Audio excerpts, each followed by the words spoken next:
The field looks quiet at first, not empty, never empty, but quiet in a way that feels almost deliberate. The kind of quiet that settles over a landscape that has been lived in for generations. A low, rolling stretch of green, soft to the eye, almost velvety, and across it, horses move slowly, heads down, grazing, stepping, breathing. This is bluegrass country. And for centuries, this grass, fine bladed, unassuming, almost modest, has shaped the way horses live on land. But bluegrass did not begin here. Despite the name, despite the deep association with rolling American horse farms and iconic pasture land, bluegrass is not native to North America. Its roots trace back across the Atlantic to Europe and parts of Asia, where it evolved in temperate climates, cooler regions, with seasonal rainfall and moderate summers. Botanically, it is a cool season perennial grass, one that grows most actively in spring and fall, when temperatures sit in that narrow window where life thrives quietly rather than struggles to survive. It spreads through underground stems called rhizomes, invisible, threading beneath the soil, binding the ground together in ways you never see, but always feel. It came to the New World quietly, carried unintentionally by settlers, mixed into hay, tucked into soil, embedded in the movement of agriculture. It arrived not as a planned introduction, but as a passenger, a stowaway of civilization. And yet, over time, it did something remarkable. It adapted. In the limestone-rich soils of regions like Kentucky, bluegrass found something close to ideal conditions.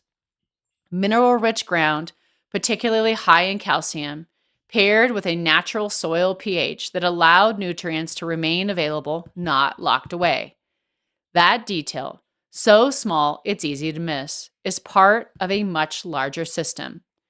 Because soil becomes the plant, and plant becomes the horse. Calcium, phosphorus, magnesium. Trace minerals move through that chain, influencing skeletal development, muscle function, and long-term soundness in growing horses. The strength of bone, the resilience of tissue, the quiet foundation of an athlete. It starts here, in the dirt. As bluegrass spread, it began to transform the landscape, not dramatically, not all at once, but gradually, steadily, until entire regions became defined by its presence. That is how Kentucky became known as the Bluegrass State. Not because the grass is blue in the way people expect, but because when it flowers, it produces a subtle bluish-purple hue across the field, a soft, almost mist-like color that shifts the land just enough to give it a name. And over time, that name became something more. Because where bluegrass grew well, horses did too. There is a reason the world's most famous horse farms are often found on bluegrass pastures. A reason those rolling fields became synonymous with breeding, with development, with the quiet shaping of equine athletes long before they ever step into an arena. It's not just tradition, it is function. Bluegrass forms a dense, interwoven root system, one that anchors soil particles together, creating consistent, resilient footing, not hard, not unstable, but something in between. Biomechanically, that matters. Because every step a horse takes sends force through the bone, tendon, ligament, and joint.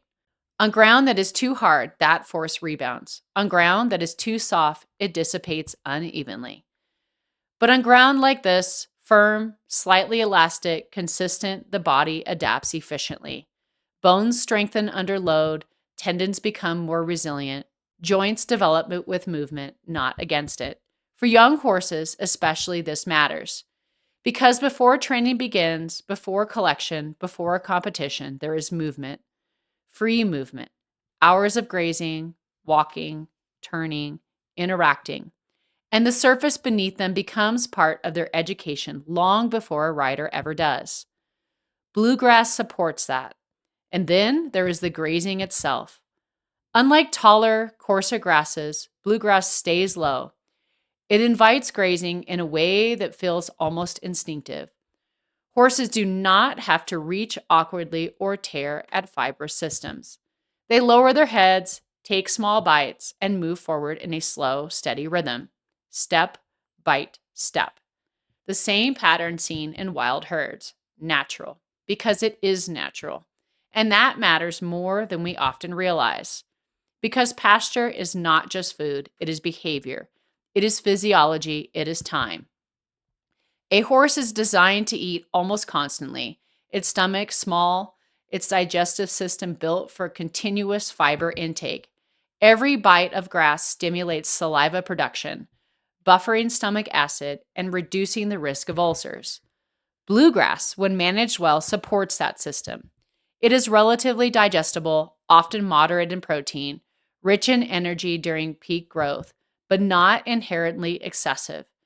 It allows for slow, continuous intake rather than sudden, concentrated feeding.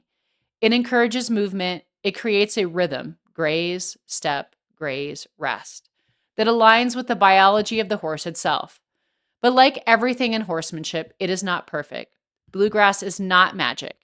Its nutritional profile changes with seasons. In spring, it can be high in soluble sugars, fructans, that in susceptible horses may contribute to metabolic issues like laminitis or insulin dysregulation. In drought, it can go dormant. Under pressure, it can weaken. And that brings us to the part that is easy to overlook. Because when we see a field like this, green, even, inviting, it feels effortless, but it isn't. Bluegrass depends on balance. Its rhizomes, those hidden networks beneath the soil, store energy reserves that allow it to recover after grazing. But if grazed too short, too often, those reserves are depleted. Roots shrink, growth slows, the system begins to unravel. A beautiful pasture can become stressed. A resilient field can become fragile. This is why management matters. Rotational grazing, rest periods, soil health, attention to stocking density. The quiet, often invisible decisions that determine whether a pasture thrives or simply survives. Good bluegrass pasture is not an accident. It is the result of time, of restraint, of understanding that what happens beneath the surface is just as important as what we see above it. And maybe that is what bluegrass represents more than anything else. Not perfection, but balance. It does not dominate the landscape. It does not grow aggressively tall or demand constant intervention. Instead, it integrates, it spreads, it creates a foundation, one that supports horses without overwhelming the system they live in.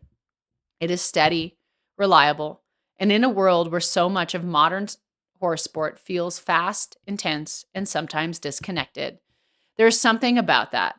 Because at the end of the day, every horse, no matter how famous, how trained, how accomplished, returns to the same basic needs: food, movement, rest, and the ground beneath their feet. Bluegrass, in its quiet way, provides all of those things. It is there in early mornings when the pasture is still damp with dew and the horses step out slowly, stretching into the day. It is there in the afternoons when the sun settles warm across the fields and grazing becomes almost meditative. And it is there in the long history of horse country itself, woven into breeding programs, into landscapes, and into the very image of what a good life for a horse is supposed to look like. Rolling fields, safe footing, endless grazing, a sense of calm. And maybe that is why bluegrass has endured, not just as a plant, but as an idea. Because it reminds us of something simple, that good horsemanship does not always begin in the arena. Sometimes it begins in the pasture, in the grass, in the soil, in the biology beneath it, in the quiet, steady systems that support a horse long before anyone is watching. And in a field of bluegrass with horses grazing under an open sky, it is still possible to see that clearly.